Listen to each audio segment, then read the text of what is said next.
మరొకసారి రాత్రి ఈ ప్రాంగణానికి కూడి వచ్చిన బిడ్డలందరికీ ప్రభు అయిన యేసుక్రీస్తు నామమున హృదయపూర్వక వందనాలు. ఈ రాత్రి ఎక్కడెక్కడ మీరు ఏ స్థలాల్లో ఉండి శబ్దయంత్రం ద్వారా ఈ రాత్రి మాటలు వింటున్న ప్రతి బిడ్డపై నా దేవుని కృప గాక. ఆమేన్. మరి కొద్దిసేపట్లో యేసుక్రీస్తు సిలువలో పొందిన శ్రమలు, ఆయన పడిన బాధలు ఒక నాటిక రూపంలో ఈ ప్రాంత ప్రజలందరికీ వివరంగా చూపించాలని ఆశతో ఈ ప్రాంతానికి అడుగుపెట్టాం. 10-15 నిమిషాల్లో ఈ సిలువ ధ్యానం అనే ఈ నాటిక LED స్క్రీన్పై ప్రదర్శించబడుతుంది. దానికన్నా ముందు ఒక 2 మాటలు నేను జ్ఞాపకం చేస్తాను. ఈ శుభ శుక్రవారం, ఈ గుడ్ ఫ్రైడే సందర్శించుకొని పగటి కాలమంతా యేసు ప్రభు సిలువలో పడిన 7 మాటలను ప్రకటించుకొని దేవుణ్ణి స్తుతించుకుని గణపరుచుకున్నాం. ప్రతి సంఘములో కూడా బహుఘనంగా దేవుడు ఈ ఉదయకాలం మొదలుకొని మధ్యాహ్న కాలం వరకు ప్రతి కోడికను దేవుడు దీవెనకరంగా జరిగించారు. ఎందుకు ఇది గుడ్ ఫ్రైడే అయింది? ఎందుకు ఇది మంచి శుక్రవారం అయింది? దేనికి మంచి జరిగింది అంటే, ఒకప్పుడు పాపములో పడి ఉన్న మనం పాపము అని అప్పు చేశాం. ఆ అప్పు పొలం అమ్మినా తీరదు, ఇల్లు అమ్మినా తీరదు, లక్షలు ఉద్యోగం వచ్చినా తీరదు, గొప్ప గొప్ప స్థలాలు అమ్మినా తీరదు. ఒక్క మాటలో చెప్పాలంటే ఆ అప్పు తీరన్నది. ఆ తీరని అప్పు యేసువయ్య సిలువలో రక్తము అనే మూల్యం, రక్తాన్ని గార్చి ఆ రక్తాన్ని మూల్యంగా చెల్లించి మనందరి అప్పు దేవుడు తీర్చాడు. దేవునికి స్తోత్రం, హల్లెలూయా. పాపమనే అప్పును దేవుడు తీర్చాడు. అందుకే ఇది మనకి మంచి శుక్రవారం అయింది. మనం అప్పు చేసాం, ఎవరో వచ్చి ఆ అప్పు కట్టాడు. సంతోషం కాదు, సంతోషం కాదు. ఈ రాత్రి ఎందుకో ఈ ప్రాంత ప్రజలకు నా దేవుడు చెప్పమంటున్న మాట, ఇది ఎందుకు మంచి శుక్రవారం, ఇది ఎందుకు శుభ శుక్రవారం అయిందయ్యా అంటే, ఈ గుడ్ ఫ్రైడేని అందరూ ఒక పండగగా ఎందుకు జరుపుకుంటున్నారంటే, పాపులమైన మా కోసం పాపమనే అప్పు చేశాం. ఆ అప్పు తీర్చడం ఎవరి వల్ల కాదు. ఆ అప్పు యేసు ప్రభు సిలువలో కార్చిన రక్తాన్ని మూల్యంగా పెట్టి ఆ అప్పును చెల్లించి మనందరినీ క్షేమంగా వీధిలో తిరిగేలాగా దేవుడు మార్చాడు. దేవునికి స్తోత్రం, హల్లెలూయా. అందుకు ఇది మంచి శుక్రవారం అయింది. అసలు యేసయ్యకి ఎందుకు సిలువ వేశారు? యేసు ప్రభువుకి ఎందుకు సిలువ వేశారయ్యా అంటే, యేసు ప్రభు 3.5 సంవత్సరాలు ఆయన సువార్త ప్రకటించాడు. ఆయన 100 సంవత్సరాలు, 1000 సంవత్సరాలు, ఒక 30 సంవత్సరాలు, ఒక 40 సంవత్సరాలు సేవా ఎక్స్పీరియన్స్ దేవుడికి లేదు. ఆయన 3.5 సంవత్సరాలే సేవ చేశాడు. ఆ 3.5 సంవత్సరాలే ఈ 2026 సంవత్సరం వరకు మనం చెప్పుకుంటున్నాం. దేవునికి స్తోత్రం, హల్లెలూయా. ఆయనకు ప్రతి దాని మీద అధికారం ఉంది. ప్రతి విషయం మీద దేవునికి అధికారం ఉంది. యేసుక్రీస్తు ఆ 3.5 సంవత్సరాలలో చేసిన ప్రతి సూచిక క్రియ, ప్రతి అద్భుతమైన కార్యాలు ఎన్నో ఉన్నాయి. వాటిలో మొట్టమొదటిది నీటిని ద్రాక్షారసంగా దేవుడు మార్చడం. యేసుకు ప్రకృతిపై అధికారం ఉంది. అందుకే ఒక వివాహంలో ద్రాక్షారసం అయిపోతే యేసు ప్రభు అక్కడ అడుగు పెట్టగా నీటిని ద్రాక్షారసంగా దేవుడు మార్చాడు. నీటిని ద్రాక్షారసంగా మార్చడం ఏంటండి? ఆ ద్రాక్షారసం తాగిన వారందరూ అంటున్నారు, ఎంత మధురంగా ఉంది ఇది. కానా విందులో దేవుడు అద్భుతం చేశాడు. యేసు ప్రభు గాలి సముద్రాన్ని గద్దించాడు. గాలి ఆగు అంటే ఆగింది, సముద్రమా ఆగు అంటే ఆగింది. యేసయ్య శిష్యులు సముద్రంలో ప్రయాణిస్తూ ఉండగా సముద్రంలో అలజడి మొదలైంది. భయంకరమైన గాలి ఊరేగుతుంది, అలలు పైకి లేగుతున్నాయి, పడవ మునిగిపోసాగుతుంది. యేసయ్య గాలిని గద్దించి ఆపాడు. యేసయ్య సముద్రాన్ని గద్దించి ఆపాడు. తుఫాను ఒక్క మాటతో నెమ్మలపడింది. దేవునికి స్తోత్రం. ప్రకృతిపై దేవునికి అధికారం ఉంది. నీటిపై దేవుడు నడిచాడండి. యేసయ్య నీటిపై నడుస్తూ ఉంటే శిష్యులు చూసి భయపడ్డారు, భూతం అనుకున్నారు. కానీ యేసును చూసి శిష్యుడు కూడా నడవటం ప్రారంభించాడు. ఒక్క మాటలో చెప్పాలంటే యేసు ప్రభువుకి ప్రకృతి అంతటి మీద కూడా అధికారం ఉంది. యేసుకి రోగాల మీద అధికారం ఉంది. ఈ రాత్రి ఈ ప్రాంత ప్రజలు ఏ రోగాలతో ఉన్నా విశ్వాసం కలిగి మాట్లాడుతున్న వాటిది. నీ రోగం తీర్చగలిగిన వాడు నా యేసయ్య. కుదరని రోగమైనా, చెప్పుకోలేని రోగమైనా, అది ఏ సమస్య అయినా రోగాల మీద దేవునికి అధికారం ఉంది. పక్షవాతంతో పడి ఉన్నాడు వాడు. ఎన్ని సంవత్సరాల నుంచి? గత కొద్ది సంవత్సరాలుగా పక్షవాతముతో అదే కోనేటి దగ్గర పడి ఉంటే దేవుడు అంటాడు, నీ పరుపెత్తుకున్నాడు. యేసయ్య ఎప్పుడైతే పరుపెత్తుకుని నడవమన్నాడో దిగ్గున పరుపెత్తుకుని లేచాడు. దేవునికి స్తోత్రం, హల్లెలూయా. నీ పరుపు ఎత్తుకుని నడువు అని దేవుడు అన్నాడు. ఒక పక్షవాయువుతో పడి ఉన్నవాడిని దేవుడు బాగు చేశాడు. కుష్ఠవ్యాధి గ్రస్తుల దగ్గరికి ఎవరు వెళ్ళరు. ఊరు వెలివేసింది, గ్రామం వెలివేసింది, సమాజం వెలివేసింది, బంధువులు వెలివేశారు. ఎవ్వరు హక్కును చేర్చుకోవట్లేదు. వారి స్థానం ఊరి బయట. కానీ ఈ రాత్రి నేను ప్రకటిస్తున్న యేసయ్య కుష్ఠవ్యాధిగ్రస్తులను చేరదీశాడు. వారందరినీ హక్కును చేర్చుకున్నాడు. అప్పట్లో కుష్ఠవ్యాధి అనేది అంటరానితనంగా భావించేవాళ్ళు. 10 మంది కుష్ఠరోగులను దేవుడు బాగు చేశాడు. దేవునికి స్తోత్రం, హల్లెలూయా. గుడ్డివాడికి దేవుడు చూపించాడండి. పుట్టుకతో వాడు గుడ్డివాడు, దేవుడు వాడికి కంటి చూపు ప్రసాదించాడు. రోగాల మీద దేవునికి అధికారం ఉంది. రోగాల మీద దేవునికి అధికారం ఉంది. వాడు చెవిటివాడండి, వాడు మూగవాడండి. పుట్టుకతో వాడికి చెవులు వినపడవు, పుట్టుకతో వాడికి మాటలు రావు, మాటలు వినికిడి లేనివాడాడు. కానీ నా యేసయ్య ఒక్క ప్రార్థన చేశాడండి, వాడి కంటి మీద చెయ్యి వేశాడండి, వాడు చూపు పొందుకున్నాడు. దేవునికి స్తోత్రం. వాడు బట్టను పాడవేశాడు. దేవునికి రోగాల మీద అధికారం ఉంది. దేవునికి ప్రకృతి మీద అధికారం ఉంది. ఈ రాత్రి ఎందుకో ప్రభువైన యేసుక్రీస్తు తేటగా మాట్లాడుతున్న మాటలు. ఇంతకాలం ఈ ప్రకృతి వైపరీత్యాల వల్ల నష్టపోయావా? పొలం పంట వేసావు కానీ పంట నష్టం వచ్చింది. ఇల్లు కట్టుకున్నావు కానీ ఇంట్లో నష్టం ఊరేగింది. వ్యాపారం చేసావు కానీ వ్యాపారంలో నష్టం వస్తుంది. ఈ రాత్రి నేను ప్రకటిస్తున్న దేవుడు ప్రకృతి మీద అధికారం కలిగిన దేవుడు. దేవునికి స్తోత్రం. ఆయన వద్దకు వస్తే నీ సమస్య ఏదైనా, నీ ఇబ్బంది ఏదైనా తీర్చగలిగిన వాడాయన. నా యేసు రోగాల మీద అధికారం ఉన్నవాడు. ఈ రాత్రి నువ్వు చెప్పుకోలేని సమస్యల్లో ఉన్నా, నువ్వు ఏ రోగముతో ఉన్నా, ఏ నొప్పులతో ఉన్నా, ఏ బాధలతో ఉన్నా విశ్వాసము కలిగి ప్రార్థన చేయండి. ఇదిగో పక్షవాతం కలిగిన వాడిని బాగు చేశాడు, కుష్టి వ్యాధి కలిగిన వాడిని బాగు చేశాడు, గుడ్డివారికి చూపించాడు, చెవిటి మోగవారిని దేవుడు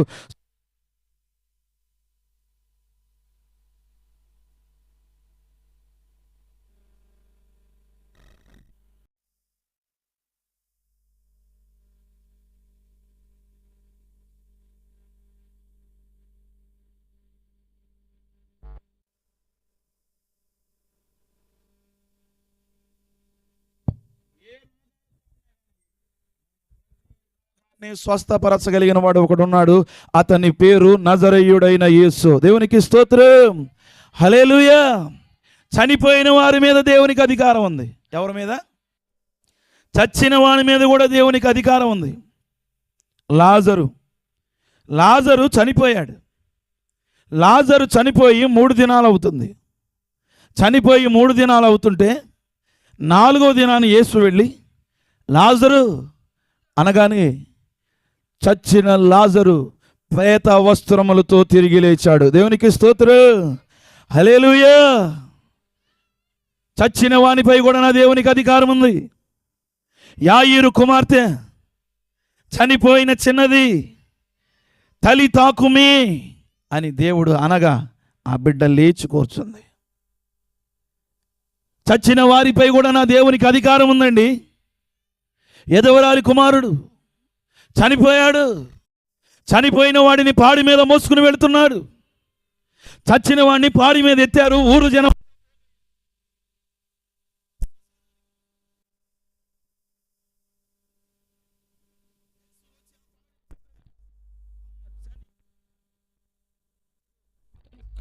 లేచి బ్రతికేను. దేవునికి స్తోత్రం. చచ్చిన వానిపైన దేవునికి అధికారం ఉంది. ఈ రాత్రి ఒకవేళ మరణ పడకల మీద ఉన్నారా, మరణాపాయములు ఉన్నారా, మీరు ఏ సమస్యల్లో ఉన్నా, ఏ ఇబ్బందుల్లో ఉన్నా, మీరు ఐసీలో ఉన్నా, మరణ పడకల అంచులలో మీరు ఉన్నా కానీ బ్రతికించగలిగిన వాడు నా దేవుడు. ఆ దేవుణ్ణి మనం ఆరాధిస్తున్నాం. దేవునికి స్తోత్రం, హల్లెలూయా. ఆయనకి మరణం మీద అధికారం ఉంది. ఆయనకి ప్రకృతి మీద అధికారం ఉంది. ఆయనకి రోగాల మీద అధికారం ఉంది. నా దేవునికి ఇదిగో మనము ప్రతిరోజు తినే ఆహార సంబంధిత వాటి మీద కూడా అధికారం. ఎలా అధికారం ఉందయ్యా అంటే, 1000 మంది ప్రజలు వచ్చారు. ఇలాగే దేవుడు సువార్త చెప్తుంటే కొండ మీద ఇంచుమించు 1000 మంది అక్కడ ఉన్నారు. 5000 మంది పురుషులే ఉన్నారు. స్త్రీలు కాకుండా, పిల్లలు కాకుండా 5000 మంది పురుషులే వచ్చారు. కూటం అయ్యింది. అందరూ అలసిపోయి ఉన్నారు. వారికి ఆహారం పెట్టాలని దేవుడు ఆశపడగా వారి దగ్గర ఏమున్నాయా అంటే 5 రొట్టెలు 2 చేపలు ఉన్నాయి. 5 రొట్టెలు 2 చిన్న చేపలు ఆకాశం వైపు ఎత్తగా అతను ప్రార్థన చెయ్యగా 5000 మంది తినగా ఇంకా 12 గంపలు మిగిలే ఉన్నాయి. దేవునికి స్తోత్రం, హల్లెలూయా. ఆహారం మీద ఆయనకి అధికారం ఉంది. అమ్మా, ఈ రాత్రి తినడానికి తిండి లేని పరిస్థితిలో ఉన్నావా? నువ్వు నీ కుటుంబంలో నీ పిల్లలకి పెట్టలేని పరిస్థితిలో ఉన్నావా?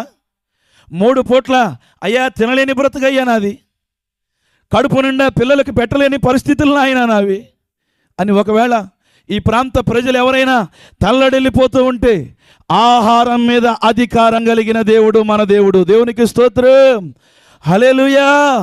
5 రొట్టెలను 2 చిన్న చేపలను 5000 మందికి పెట్టాడు ఆయన. ఒక సందర్భంలో 7 రొట్టెలను 4000 మందికి ఆహారంగా పెట్టాడు ఆయన.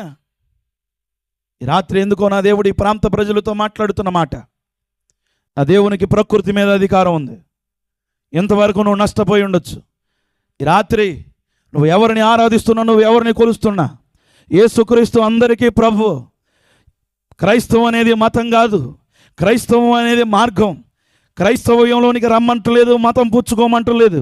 ఈ రాత్రి నువ్వు ఏ స్థలంలో ఉన్నా, ఏ ప్రాంతంలో ఉన్నా, ఒకవేళ నువ్వు నష్టపోయి ఉండొచ్చు, పొలం మీద నష్టపోయి ఉండొచ్చు, స్థలం మీద నష్టపోయి ఉండొచ్చు, వ్యాపారం మీద నష్టపోయి ఉండొచ్చు, ఉద్యోగాలలో నష్టపోయి ఉండొచ్చు, వ్యాపారాలు. ప్రకృతి మీద నా దేవునికి అధికారం ఉంది. ఈ రాత్రి నువ్వు ఏ స్థలంలో ఉన్నా అయ్యా నీ నోరు తెరిచి అడగగలిగితే నీ అవసరత తప్పక నా దేవుడు తీర్చునుగాక. ఆమేన్. రోగాల మీద అధికారం. చెప్పుకోలేని రోగాలతో ఒకవేళ సతమతమయ్యేవేమో. కట్టుకున్న భార్యకు చెప్పలేని రోగమా? కన్నవారికి చెప్పుకోలేని రోగమా? కుటుంబంతో పంచుకోలేని రోగమా? ఏ సమస్యతో ఉన్నావు? ఏ రోగాల పాలయ్యావు? ఏ మరణ పడకల మీద ఉన్నావు? ఈ రాత్రి మతం పుచ్చుకోమని చెప్పట్లేదు. విశ్వాసముతో నువ్వు ఏ స్థలంలో ఉన్నా అయ్యా అని నువ్వు నోరు తెరిచి అడగగలిగితే నీ రోగం నా దేవుడు తీర్చునుగాక. హల్లెలూయా. ఒకవేళ డాక్టర్లు కుదరదనొచ్చు, వీడు బతకడు అని ఉండొచ్చు, వీడు రోగం చస్తాకే అని ఉండొచ్చు, వీడు బ్రతికేది నెల అని ఉండొచ్చు, వీడు బ్రతికేది వారమే అని ఉండొచ్చు.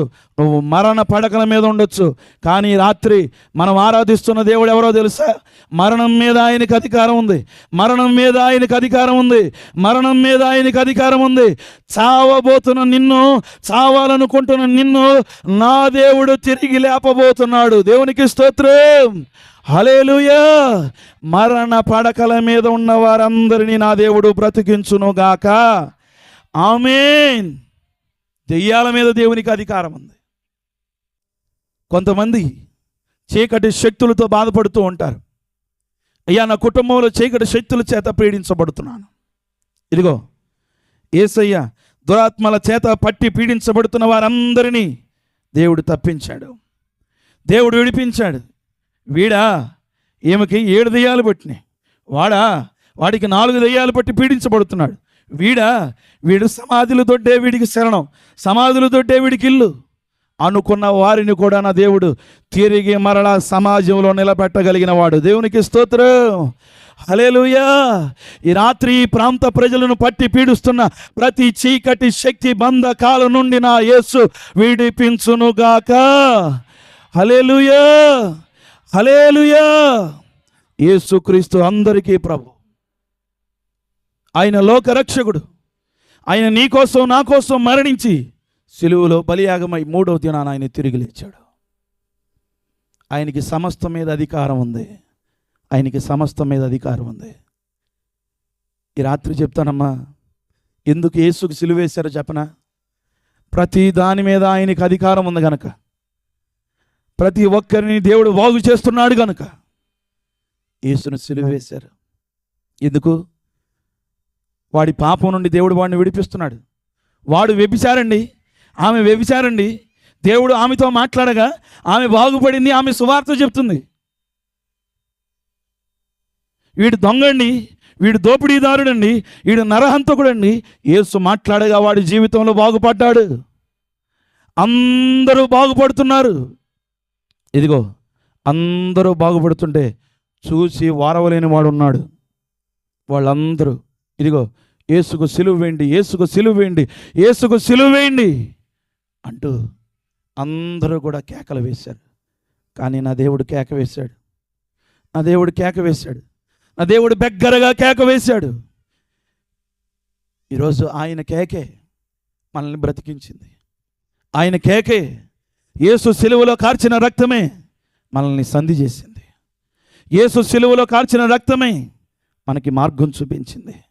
యేసులో సిలువలో కార్చిన రక్తమే ఈరోజు మనకి జీవాన్ని ఇచ్చింది. మరి ఈరోజైనా ఈ ప్రాంత ప్రజలు ఈ మాట వింటున్న తర్వాత అయినా, అమ్మా, పరిశుద్ధ గ్రంథంలో ఉంటుంది, యోహాను సువార్త 21వ అధ్యాయం 25వ వాక్యంలో ఉంటుంది. ఇదిగో యేసు ప్రభు ఈ లోకంలో చేసిన కార్యాలన్నిటినీ గనక ఒకవేళ రాయాలంటే, యేసుక్రీస్తు ప్రకటించిన మాటలు వాటన్నిటినీ రాయాలంటే ఈ లోకంలోని గ్రంథాలు కూడా చాలవో. దేవునికి స్తోత్రం. అన్ని సూచిక క్రియలు దేవుడు చేశాడమ్మా. ఈ రాత్రి నేను ప్రకటించింది కొన్నే, ఈ రాత్రి నేను చెప్పింది కొన్నే. ఈ రాత్రి ఎందుకు ఆశగా ఇక్కడ నిలబడి చెప్తున్నాను, నా దేవునికి సమస్తం మీద అధికారం ఉంది. నా దేవునికి సమస్తం మీద అధికారం ఉంది. రోగాల మీద అధికారం ఉంది, ప్రకృతి మీద అధికారం ఉంది, చచ్చిన శవం మీద అధికారం ఉంది, ఆర్థిక ఇబ్బందుల మీద అధికారం ఉంది, దెయ్యాల మీద అధికారం ఉంది, సమస్యల మీద నా దేవుడికి అధికారం ఉంది. ఈ రాత్రి మీరు ఏ సమస్యల్లో ఉన్నా, ఏ ఇబ్బందుల్లో ఉన్నా, మిమ్మల్ని మందిరానికి రమ్మని చెప్పట్లేదు, యేసు ప్రభు ఫోటో పెట్టుకుని ఊరేగమని చెప్పట్లేదు. విశ్వాసంతో మీరు ఎక్కడున్నా, యేసయ్యా నువ్వు దేవుడు అంట కదయ్యా, నా కుటుంబంలో ఈ శోధన ఉంది, నా పిల్లల్లో ఈ పరిస్థితి ఉంది, మాట వినని పిల్లవాళ్ళు, తాగుబోతు భర్త, మాట వినని కుటుంబం, కుటుంబ సమస్యలు, ఆర్థిక ఇబ్బందులు, చెప్పుకోలేని వ్యాధులు, మరణాపాయ స్థితులు నేను అనుభవిస్తున్నానయ్యా, నన్ను బయటికి తీసుకురా తండ్రి అని గనక ఈ రాత్రి శ్రద్ధయంత్రం ద్వారా నువ్వు ఎక్కడుండి ఈ మాట వింటున్నా, నువ్వు గనక ఒక చిన్న ప్రార్థన చేయగలిగితే ఈ రాత్రి నీ జీవితంలో నా దేవుడు ఒక అద్భుతం చేయబోతున్నాడు. అమ్మ, నువ్వు ఉన్న సమస్యను నా దేవుడు చూస్తున్నాడు, నువ్వు ఉన్న కన్నీటిని నా దేవుడు చూస్తున్నాడు, నువ్వు పడుతున్న వేదన నా దేవుడు చూస్తున్నాడు, నీ దుఃఖాన్ని నా దేవుడు చూస్తున్నాడు. ఆయనకి ఇదిగో నువ్వు పడుతున్న సమస్య మీద అధికారం ఉంది, నువ్వు ఏలుతున్న ఇబ్బంది మీద నా దేవునికి అధికారం ఉంది. అధికారం ఉన్న వాళ్ళు ఎవ్వరూ కూడా నీ పక్షాన నిలబడలేరు. కానీ ఇదిగో సర్వశక్తుడైన యేసున్నాడు, ఆయనకి సమస్తం మీద అధికారం ఉంది. ఆయనను వెంబడించండి, ఆయన మీద ఆధారపడండి. మీరు ఏ కులమైనా, ఏ మతమైనా, ఏ ప్రాంతమైనా, ఈ రాత్రి మేము ప్రకటించేది సకల జన సువార్త. దేవునికి స్తోత్రం, హల్లెలూయా. సకల జనులకు ఒక శుభవార్త. ఆ శుభవార్త ఏంటయ్యా అంటే, యేసు మన కొరకు మరణించాడు. యేసు మన కొరకు మరణించి ఆయన చెప్పిన రీతిగానే 3వ దినమున పునరుద్ధానుడై తిరిగి లేచాడు. తిరిగి లేచిన దేవుడు అంటాడు, ప్రజలారా, జనమా, శిష్యాంగమా, మరలా నేను తిరిగి వస్తానన్న దేవుడు రాకమానడు. ఆయన వచ్చేసరికి మరణం వరకు నమ్మకం కలిగి ఉండమన్నాడు ఆయన, అంతే. మరణం వరకు నమ్మకం కలిగి ఉండమన్నాడు ఆయన, అంతే. యేసు ప్రభువు చెప్పింది ఏంటో తెలుసా? దుష్టుల ఆలోచన చప్పున నడవద్దన్నాడు, పాపుల మార్గమును నిలవద్దన్నాడు, అపహాస్యులు కూర్చుండి చోట కూర్చుండొద్దన్నాడు. యేసయ్య చెప్పింది ఏంటి? పాపం చేయొద్దన్నాడు, వ్యభిచరించొద్దన్నాడు, దొంగిలించొద్దన్నాడు. యేసు ప్రభు చెప్పినవన్నీ మంచి మాటలేనండి. యేసయ్య మాట వింటే మన కుటుంబం బాగుపడుతుంది, మన బిడ్డలు బాగుపడతారు. ఈ రాత్రి దేవుడిని నమ్ముకున్న మా కుటుంబాలు ఒకప్పుడు అన్యజనాంగ కుటుంబాలు మావి. ఇక్కడ అనంతాచారి గారి కుటుంబాలే కానీ, అలాగే మా కుటుంబాలన్నీ కూడా ఒకప్పుడు అన్యజనాంగ కుటుంబాలు.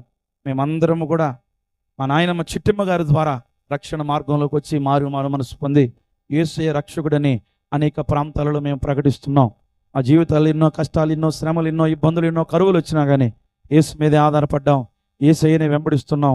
యేసునే నిజరక్షకుడిగా అంగీకరించి మరణం వరకు మేము నమ్మకంగా సాగుతున్నాం. ఈరోజు మా జీవితాల్లో ఎన్నో కష్టాలు ఉన్నాయి, చెప్పుకోలేని ఇబ్బందులు ఉన్నాయి, చెప్పుకోలేని రోగాలు ఉన్నాయి, ఎన్నో శ్రమలు ఉన్నాయి, మరణం తరుముకు వస్తుంది, అపాయాలు ఎదురుగా నిలబడుతున్నాయి.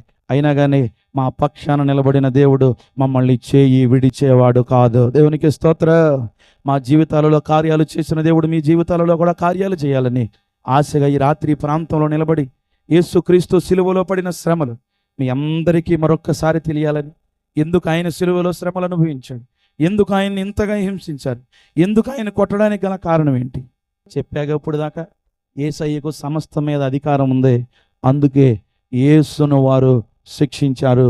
ఇప్పుడు యేసయ్యను వారు ఎలాగ శిక్షించారో, ఎలాగ బాధించారో అనే విషయాలన్నిటినీ కూడా కళ్ళకు కట్టినట్లు మనమందరము చూద్దాం. ఈ లోపల సిద్ధపరచండి, చిన్న ప్రార్థన చేసుకుందాం. ప్రార్థన, ప్రతి ఒక్కరు మోకరించండి వీలు కలిగిన వారు. ప్రార్థన. కృపా కనికరమ కలిగిన మా తండ్రి, వందనాలయ్యా. నీ కృపా, నీ వాత్సల్యత ఎంతో గొప్పది.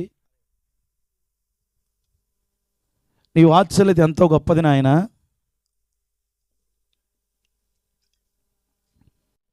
సమస్తం మీద అధికారము కలిగిన తండ్రి, సమస్తము మీద అధికారము కలిగిన తండ్రి, రోగం మీద నీకు అధికారం ఉందయ్యా.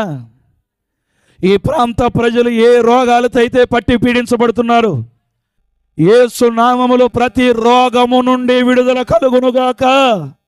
దేవా, ఆశగా ప్రార్థన చేస్తున్నాం, ఆశగా ప్రార్థన చేస్తున్నాం ప్రభువా. ప్రకృతి మీద అధికారం ఉంది. ఎవరెవరైతే పొలం విషయంలో నష్టపోయారో, స్థలం విషయంలో నష్టపోయారో, నష్టానికి తగిన ప్రతిఫలం, లాభాలు వారు అనుభవించుదురుగాక. కార్యాలు మీరు చేస్తున్నందుకు స్తోత్రం ప్రభువా. ప్రభువా, చచ్చిన వారి మీద అధికారం నీకుంది. ఎవరెవరైతే మరణ పడకల మీద ఉన్నారో, ఎవరెవరైతే మరణ బాధల్లో ఉన్నారో, ఎవరైతే ప్రభువా చెప్పుకోలేని మరణ సమస్యలతో ఊరేగుతున్నారు, వారందరినీ మీరు బ్రతికించండి అయ్యా. వారందరికీ జీవం మీరు ఇవ్వబోతున్నందుకు స్తోత్రమయ్యా. బలమైన కార్యాలు మీరు